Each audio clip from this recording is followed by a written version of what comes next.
Basaba ne bannyabo mwenna abaana ba Katonda abampuliriza enkyene ya leero mwasuze mutya. Mukama tumwebaza kubanga afaayo nnyo gye tuli.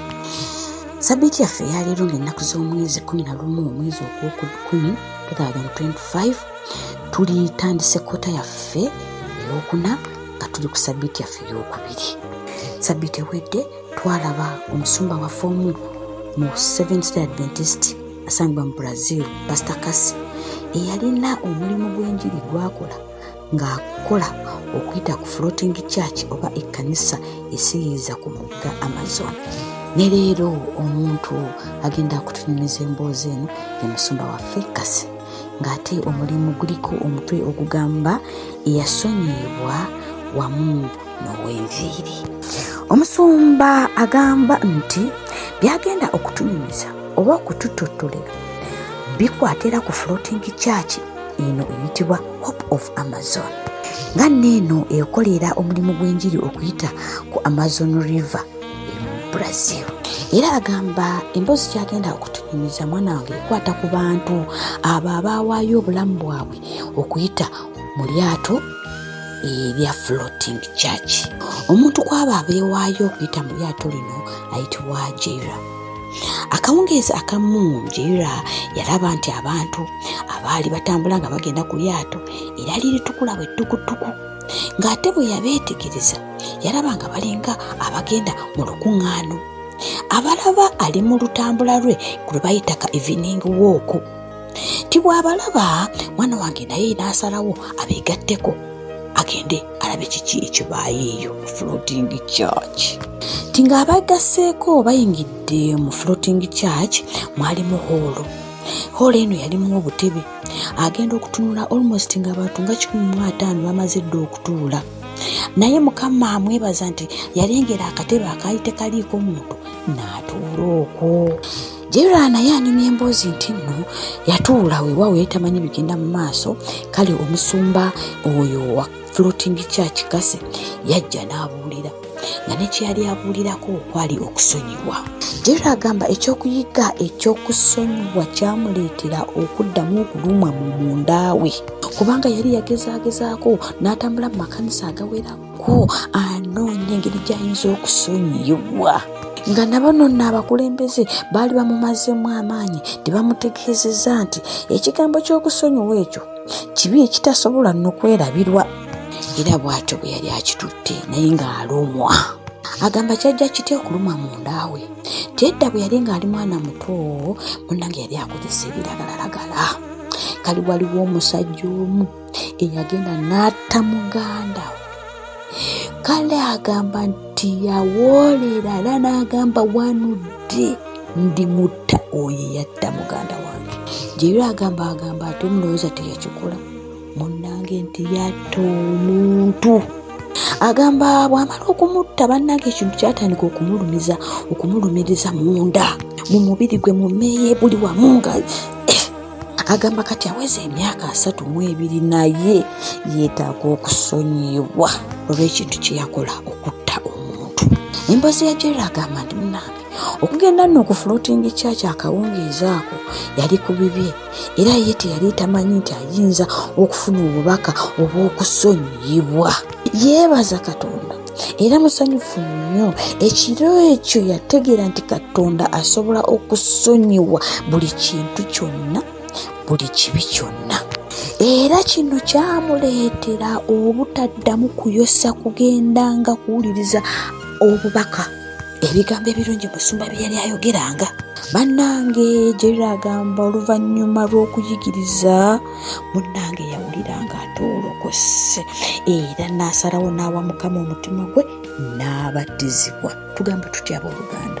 Ozitowereddwa, olina ekyokulya, olina kye wakola ggwe wekka, Katonda wakimanyi. Kimutwalire agenda kukikutikkula. Bwe kuba kukusonyiwa ajja kukusonyiwa. Omuntu owokubiri omusumba gwanyumyako ayitibwa Maria. Musumba agamba nti omukyalo ono Maria yali teyeegombanga nakuwadde n'akatono okukyalira floating church newankubadde yali emazeewo ekiseera kinene. naye ate ebyembi ng'omwami we ye yajjanga buli lunaku. Era olw'okuba omwami yali mujjumbize mulungi munnanga okumaliriza katasazeewo naye abatizibwe. Amawulire gagenda ne gagwa mu kutu kwa mukyala Mariya nti omwami we yali asazeewo okubatizibwa. Mariya wano yayambala mangu n'agamba nina okugenda okukyalira floating church eno. Era gwe gwali omulundi gw'okusooka yajja ng'ayingidde omusumba era yali ayigiriza abagenda okubatizibwa. Wano omukyala ono Mariya yalangirira nti tekijja kusoboka omwami wange okubatizibwa nga nze sikkiriza. Omusumba byamusobera kubanga yali tamanyi kigenda kuddako era n'awaayo okusaba n'aggalawo okusinza okwo. Omusumba ayita Mariya n'amubuuza oba yali ayagala okuyiga era bw'atyo n'amugatta ku kibiina ekimu ekyali kikyayiga Bible study. Lwaki yamuteekayo? Kubanga byali bingi nnyo byali tannaba kumanya ate ng'omwami abiyize. Kale yali tasobola kubatizibwa wamu n'omwami we. Amawulire amalungi omusumba agamba nti musanyufu nnyo omwami n'omukyala bano munnange baabatizibwa era bammemba abajjuvu mu SDA Church.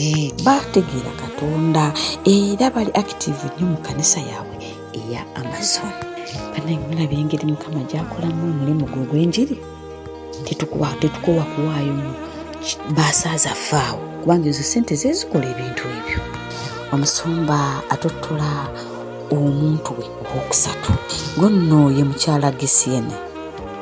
Omusumba agamba nti olunaku lumu abamaze okusomesa okubuulira obubaka waliwo omukyala yajja okumulumba ng'aweza emyaka 36 egy'obukulu. Yamulumba we yali atudde era n'amugamba ebigambo bino. Musumba Kasi, okimanyi nti bwe nali nga nkyali mwana muto munnange nze nagenda mu by'okusabanga buli lunaku buli Ssabbiiti mbanya naye munnange bwe nakula munnange ebyokusaba n'embyosonyiwa. Naye ekiro kya leero Musumba obuulidde era weewaawo nsazeewo okudda mu kkanisa mpeereze Mukama.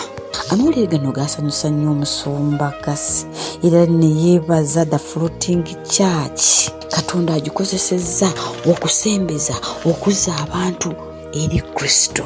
Bannange tugamba tutya? Amiina nnyo. Floating Church ebeewo.